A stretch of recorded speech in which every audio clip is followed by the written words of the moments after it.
በዘንድሮ ምርጫም ይሁን በሚቀጥለው ምርጫ ችግር አልባ ምንም አይነት ተግዳሮት የሌለው ምርጫ ኢትዮጵያ ውስጥ ማድረግ አይቻልም። ዲሞክራሲ ልምምድና ባህል ነው።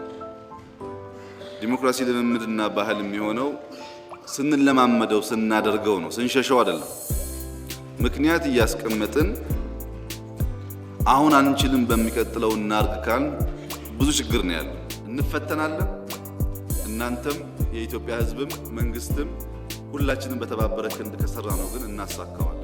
ፈተና አልባ ምርጫ ባይሆንም የተሳካ ምርጫ ማካሄድ ይቻላል። በማንኛውም መመዘኛ እስካሁን ካሉ የምርጫ ቦርድ አባላት በተሻለ ሁኔታ ከኛ ራቅ ያሉ ሰዎች የህዝብ ይሁንታ የእናንተንም ይሁንታ አግኝተው ተመርጠዋል። በንጽጽር ቦርዱ ከምን ጊዜውም የተሻለ ነፃ ነው ማለት የሚያስችል ማንም ሰው ሊናገር የሚያስችለውን የቦርድ አመራረጥ ስርዓት አካሂደናል።